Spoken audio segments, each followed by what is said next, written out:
kalau aku jadi Rines yang biasa kayak gini tuh aku kayak yang ngerasa ya biasa aja. Tapi kalau aku udah sampai di atas panggung, menari, dilihat orang, dikagumi orang, ditepuk tanganin orang, itu aku tuh menjadi manusia yang lebih daripada aku biasanya.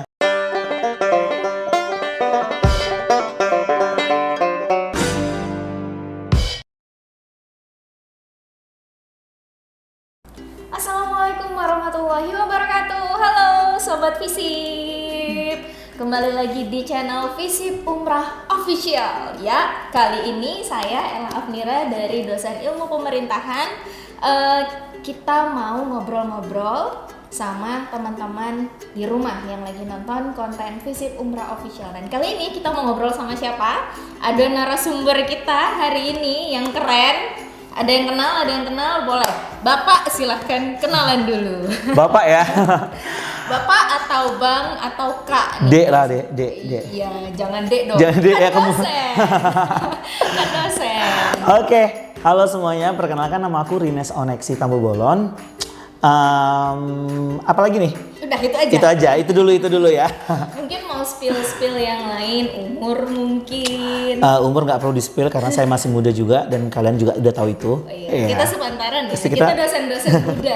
Dosen-dosen muda dan juga saya dosen di Umrah ini di Fakultas Keguruan dan Ilmu Pendidikan di Prodi Pendidikan Bahasa dan Sastra Indonesia. Bahasa dan Sastra Indonesia. Mungkin boleh sedikit cerita ya atau spill backgroundnya seorang Rines ini dari mana? Oke, kalau background tuh memang asli putra daerah ya, dari Tanjung Pinang, lahirnya dari Tanjung Pinang. Cuman mungkin pada saat S1-nya cukup lama merantau, sekitar 7 sampai mau 8 tahunan gitu saya stay-nya di Jogja karena memang kuliahnya di sana. Kuliahnya tuh S1-nya tuh S1 Penciptaan Seni Tari di Institut Seni Indonesia Yogyakarta. Penari dong. Penari. Terus S2-nya juga sama, masih di Penciptaan dan Pengkajian Seni Pertunjukan di Institut Seni Indonesia Yogyakarta. Masih nari juga. Jadi S1-nya seni tari, S2-nya seni tari juga. Yeah. Sampai sekarang dosen di FKIP. Ya. Agak gimana bisa nyambungnya? Oke, jadi kenapa bisa gabung di FKIP ataupun di Umrah ini? Karena memang kemarin kita sempat mengusung fakultas dan prodi baru di Umrah ini, yaitu prodi Sastra Melayu dan Budaya Bahari kalau nggak salah kemarin tuh. Sempatnya gitu, tapi memang prosedurnya agak lama dan memang sebenarnya harapannya lagi ke depan itu kemarin kita sempat diskusi semoga kita juga bisa buka ini ya, seni juga, prodi seni kayak gitu. Mungkin kalau nggak bisa prodi seni murni mungkin kita bisanya ke Sendra Tasik biar gabungnya tetap di FKIP gitu, Fakultas Keguruan dan Ilmu Pendidikan gitu. Oke, dan jadi sementara numpangnya ya home base-nya di PBSI. Kebetulan ada beberapa mata kuliah yang masih sejalan dengan background-nya aku di seni kayak gitu. Jadi masih agak bisa membaur ya.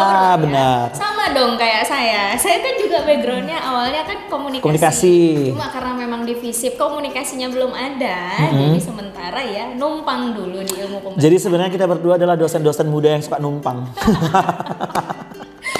Ya, oke. Boleh cerita sedikit nih, Kak Rines, gimana sih selama menjadi dosen di Umrah? Apalagi ini kan dosen seni ya, backgroundnya itu memang benar-benar the real seniman. Jadi sudah akademisi pendidikan, secara pendidikannya memang udah darah seni. Terus kemudian pasti juga bergeliat dan praktis langsung nih di bagian seni tari itu gimana? Kalau gimana pas udah menetap di sini dan menjadi dosen ya karena memang saya senang dunia akademik ya. Terus karena senang dunia akademik, senang mengajar dan juga sebelum menjadi dosen pun sudah cukup terbiasa mengajar. Mungkin kalau ini kan lembaga formal ya kayak gitu. Biasanya saya mengajar di lembaga yang tidak formal. Jadi sebenarnya kalau untuk mengajarnya saya sangat senang karena memang cita-cita saya itu jadi pengajar kayak gitu. Tapi bukan pengajar yang secara praktisi aja gitu. Tapi saya lebih senang juga secara akademisnya juga mengajar kayak gitu. Jadi karena bagi saya tuh sebagai teori dan praktek itu harus sejalan kayak gitu. Biar imbang gitu, balance gitu loh. Terkadang kita kebanyakan teori, prakteknya nggak ya bullshit juga. Kebanyakan praktek tapi secara teoritis kita juga nggak paham, akhirnya kan dianggapnya ya nggak akademis banget. Benar. kayak tuh. gitu. Jadi harus balance ya. dua-duanya kayak gitu. Jadi memang kenapa senang banget di dunia pendidikan karena memang senang mengajar. Terus kedua memang menjadi bagian perkembangan daerah tuh seru kayak gitu. Karena bagi saya tuh ketika kita terjun di lapangan di tempat yang ibaratnya sudah tumbuh tinggal panen ibaratnya gitu. Contohnya di kota-kota yang maksudnya seni itu cukup berkembang ya, pesat kayak gitu, itu sangat memudahkan kita untuk beraktivitas, membangun sesuatu, memulai sesuatu gitu. Beda sama kita yang di Kepri ini mencoba meniti kayak gitu. Saya tuh selalu bilang menganggap bahwa kayak ibaratnya ini hutan belantara, ini belum ada lahannya nih, jadi harus ditebas dulu, digemburin tanahnya, dicari lokasi yang tepat. Baru kita tanam, itu pun belum tentu tumbuh ya kan. Beda sama di daerah-daerah yang memang mungkin udah subur kayak gitu. Nah itu yang menjadi tantangan dan senang menjadi bagian proses itu kayak gitu. Oke, kalau di PBSI-nya sendiri kan yang notabene-nya ini adalah mahasiswa keguruan ya, orang-orang pendidikan. Nah ini kan ada sentuhan di seni-seni dan sastranya sedikit, itu gimana pengalaman di situ? Jadi kalau penerapannya kayak ketika saya di PBSI mungkin kan mereka pure ini ya, pure pendidikan. Jadi memang ada border atau margin yang mengikat mereka sesuai dengan kebutuhannya. Nah kalau aku kan memang backgroundnya itu dari seni murni. Jadi memang kita mengekspor seni itu jauh banget. Jadi memang tantangannya itu bagaimana milih materi yang tepat yang dibutuhkan mereka sebagai pengajar kayak gitu. Itu sih.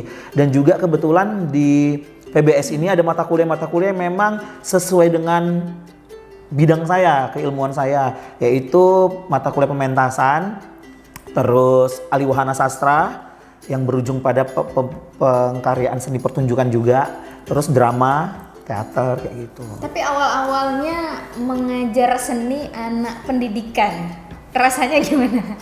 Nah di FKIP itu ternyata bukan ini ya, menjadi kesadaran bagi saya bahwa sebenarnya tuh anak FKIP tuh ataupun bukan hanya anak FKIP ya, sebenarnya minat bakat anak-anak umrah itu tuh banyak banget ke bidang seninya kayak gitu. Cuman mungkin platform yang menaungi aja nih yang belum bisa membuka cara pandang mereka untuk mengeksplor itu kayak gitu. Dan juga kan sebenarnya menurut saya sebagai mahasiswa tuh kita seharusnya yang mencari ya. Karena proses kuliah itu kan proses pencarian sebenarnya. Mencari jati diri karena banyak yang kehilangan jati diri kayaknya. Jadi mencari gitu. Itu sih. Oke, selain bergeliat di kampus Umrah, mungkin Rines ada kegiatan-kegiatan lain di luar atau punya proyek-proyek seni apa di luar? Mungkin kalau secara seni murninya ya, sebagai seorang praktisi seni itu lebih banyak di luar Rines tuh ngelakuin kegiatannya kayak gitu. Karena memang ya baik lagi kebutuhan kampus kan sebagai pengajar ya kayak gitu. Dan memang kebutuhan kampus kayak tadi yang tadi Rines bilang ketika di prodi kebutuhannya tuh porsinya sekian kayak gitu. Nah kalau di luar itu kan kita bisa macam banget yang bisa tereksplor karena memang seni itu progresif banget perkembangannya kayak gitu. Nah yang banyak Rines kerjakan di luar adalah bekerja sama dengan beberapa yayasan, terus kayak company seni yang besar di luar negeri kayak gitu. Terus kerja sama luar negeri guys.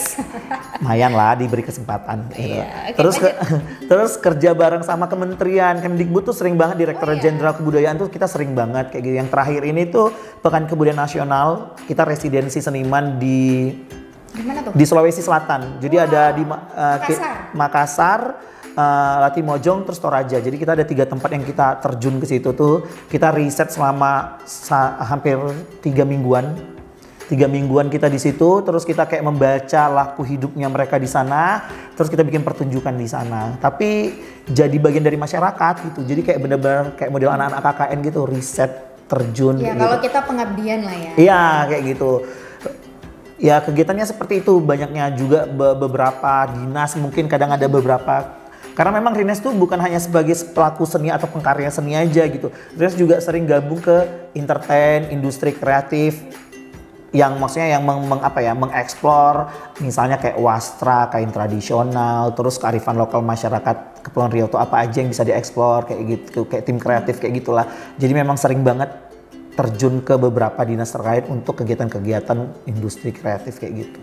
Terakhir kegiatan atau karya lah, proyeknya yang paling gong nih di Tanjung Pinang nih, apa Nes? Terakhir itu saya dapat kesempatan untuk membuat pertunjukan judulnya itu Sendra Tari Perkawinan Kapitan Tiising. Boleh dong cerita dong. Nah, ceritanya tuh adalah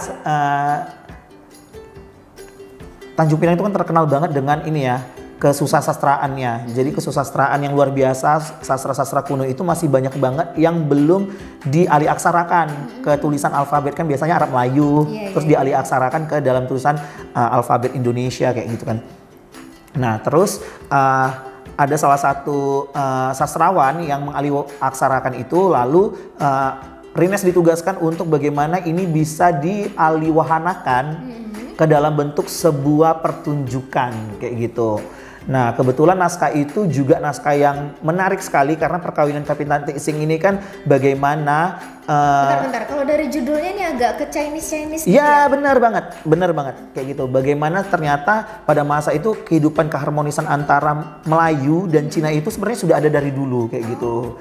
Jadi Kapitan Tiising ini adalah salah satu anak kapitan tua namanya Oi Ban Hok kayak gitu. Nah, mereka dia tuh diangkat menjadi anak angkatnya Engku Putri Hamidah kayak gitu. Jadi ketika dia menikah secara Hokian di Tanjung Pinang, dia disuruh untuk menghadap Engku Putri untuk minta doa restu, dan akhirnya dia menikah secara Melayu. Oh gitu, padahal Chinese. Padahal Chinese, dua istrinya juga Chinese kayak gitu. Dia menikah secara Melayu, dinikahkan secara Melayu juga kayak gitu. Nah, itulah bagaimana kita melihat sebenarnya nilai-nilai kehidupan tuh dari dulu sudah ada tercerminkan kayak gitu. Cuman kita kadang suka lupa sejarah kita, jadi kadang seakan-akan kita tuh nggak pernah mengalami, padahal sebelumnya tuh sudah ada kayak gitu. Oke, mungkin agak kita tarik ke belakang sedikit ya. Tadi ngobrolin tentang background. Mungkin ada nih teman-teman atau sobat Visip yang sampai sekarang nih udah jadi mahasiswa tuh masih belum tahu aku ini nanti mau jadi apa ya, atau passion aku nih sebenarnya di mana ya. Nanti setelah lulus kuliah aku mau fokus di bidang apa ya. Nah, kalau Rines ini kan udah dari awal tuh mungkin sekolahnya S1-nya, S2-nya, kemudian lulusnya juga bekerjanya masih bidangnya tuh masih inline gitu. Jadi jelas gitu goalsnya ke depan udah tahu. Nah, gimana nih, mungkin ada sedikit tips and trick atau motivasi buat sobat Visip yang lagi nonton gimana? Mungkin yang paling penting itu adalah memahami kemampuan diri ya, terus apa yang kamu senangi. Balik lagi, kalau aku membacanya tuh ketika kamu melakukan sesuatu, kamu capek, kamu lelah, kamu kesel, tapi kamu senang melakukannya, berarti kamu tuh di jalan yang benar, di jalan yang tepat kayak gitu. Kayak gitu. Dan menurut aku terkadang kan kita suka nih banyak pilihan, terus kita milih mau ini, mau itu, mau apa segala macam. Tapi terkadang kita tuh sebenarnya nggak konsisten dan nggak yakin dan nggak siap menghadapi tantangannya, karena nggak ada satupun pilihan itu yang nggak ada tantangannya. Semua ada resikonya, pasti ada resikonya. Cuman kita tuh kenapa selalu berpikiran bahwa kita tuh kayaknya ini bukan jalan aku deh, gagal lagi. Itu bukan karena Tuhan nggak memberikan bukan Tuhan nggak memberikan kamu kesempatan, tapi usahamu mungkin yang kurang. Jadi kayaknya memang sebenarnya tuh kalau kita konsisten, kita menikmati prosesnya, dan kita tahu sebenarnya diri kita tuh, memang kan mengenali diri itu paling sulit ya kayak gitu. Sampai sekarang juga aku belajar untuk mengenali diriku tuh kemana, karena setiap saatnya manusia itu kan hidup karena hasrat ya, karena keinginan, dan masalah itu muncul karena keinginan. Nah, siap gak nih menjalani masalahnya? Nah, jadi kalau teman-teman siap untuk itu, aku rasa pasti ada aja jalan keluarnya. Kalau Rines sendiri dulu gimana sih awal mulanya kok kayaknya aku mau serius nih di dunia tari ini, dari sekolah sampai ke pekerjaan, profesi. Itu dulu gimana? Aku memang dari dulu tuh orang yang kompetitif di sekolahan kayak gitu, di akademiknya ya. Tapi ternyata aku tidak bisa menutupi bahwa aku menjadi, ini bahasanya agak nggak ilmiah, tapi ini yang aku rasakan gitu ya. Aku merasakan ketika aku menjadi seorang performer, penampil itu, aku tuh melebihi posisiku sebagai manusia biasa. Jadi kalau aku jadi Rines yang biasa kayak gini tuh, aku kayak yang ngerasa ya biasa aja. Tapi kalau aku udah sampai di atas panggung, menari, dilihat orang, dikagumi orang, ditepuk tanganin orang, itu aku tuh menjadi manusia yang lebih daripada aku biasanya kayak gitu. Jadi akhirnya aku merasa bahwa ini panggilan hidup aku kali ya. Tapi belum yakin kayak gitu. Tapi ternyata pada saat sekolah itu, kenapa aku berkompetisi sekali di kelas, harus juara, harus punya nilai bagus, itu atas dasar karena aku pengen diberikan izin untuk menjadi seorang penari pada saat itu. Karena ini ya namanya orang tua kan taunya Anak berhasil kalau nilainya A misalnya gitu kan, nilainya 100 kayak Apalagi gitu. kalau orang tua tuh kan mikir seniman mau jadi apa? Mau jadi apa kayak gitu. Tapi aku berpikir bahwa ya udah deh, untuk membuat orang tua yakin dengan pilihanku, ya udah aku pilih apa, aku di kelas tetap berprestasi, tapi yang penting aku diizinkan untuk berkesenian. Jadi aku melakukan prestasi di kelas dan mendapatkan juara di kelas itu hanya untuk dapat izin biar aku diizinkan untuk menari kayak gitu. Jadi akhirnya menyadari bahwa inilah pilihan hidupku, dan ternyata ketika alasannya adalah keluarga tidak mensupport, itu menurut aku ketika kita bisa bertanggung jawab, terus kita bisa menunjukkan prestasinya, hasilnya, pasti orang tua tuh support aja. Aku waktu awal kuliah juga sempat orang tua aku kayak ngerasa gini, anaknya pintar tapi kenapa sih harus kuliah seni, mau jadi apa kayak gitu. Ya terus ketika sudah sekarang terus mau jadi apa? Kan jadi kita nggak perlu juga harus, maksudnya siapa kita tuh bukan di ujung kalimat orang ketika mengatakan kita. Jadi orang tuh tidak bisa menjamin kita tuh siapa dengan apa statementnya mereka kayak gitu. Jadi kalau aku sih, apa yang kamu senangi kamu jalani, tapi kamu tahu apa yang kamu jalani itu bagaimana memaknainya, karena memaknai hidup itu penting banget gitu. Karena menurut aku orang-orang yang memaknai hidupnya itu dia tahu harus kemana dan apa yang tidak perlu dilakukan kayak gitu. Quotes of the day. Oke, Nes, terakhir nih mungkin closing statement aja, entah mungkin motivasi buat teman-teman sobat Visip, mungkin ada yang sedikit mirip-mirip punya passion tertentu. Oke, buat mahasiswa Visip, iya gaya nih. Untuk teman-teman di sana yang mungkin lagi berkarir, mungkin menjajaki karirnya ataupun masih kuliah, bahwa umur kalian itu adalah umur-umur di mana semangat itu masih 45. Semangatnya masih full banget, power kalian masih keren banget. Beda ketika kalian sudah menikah, sudah apa kayak gitu. Pokoknya banyak banget orientasinya sudah berubah kayak gitu. Jadi nikmati proses itu, jangan banyak ngeluh, lakukan apa yang memang pengen kamu lakukan, karena apa? Kesempatan itu mungkin bisa datang berkali-kali, tapi dengan apa ya? Dengan porsi yang berbeda mungkin. Jadi ketika kamu dapat posisi, peranmu dititipkan adalah sebagai mahasiswa, lakukan pekerjaanmu sebagai mahasiswa dengan baik. Karena kamu nggak bisa mengulang. Ketika kamu mengulang pun pasti momennya beda. Pasti beda. Jadi lakukan peranmu sebagai manusia yang dititipkan, misalnya peranmu sebagai mahasiswa, lakukanlah itu dengan baik. Ketika kamu dititipkan menjadi seorang apa ya, sebagai seorang pengajar, lakukan itu dengan baik, karena apa? Reward itu pasti ada bagi siapa aja yang mengerjakan, dan terkadang kita nggak sadar bahwa kita lagi mendapatkan reward itu. Mungkin kita sekarang jadi dosen, mungkin reward karena kita sebelumnya apa kayak gitu, tapi memang kita nggak paham jalan takdir itu seperti apa, tapi lakukan yang terbaik aja sih. Do the best for you. Ini. Oke deh, kalau gitu sobat Visip, terima kasih Kak Rineska buat ngobrol-ngobrolnya. Mungkin next kita bisa ngobrol-ngobrol, sharing yang lain ya. Boleh banget. Oke, sampai di sini dulu, kita jumpa lagi. Bye bye.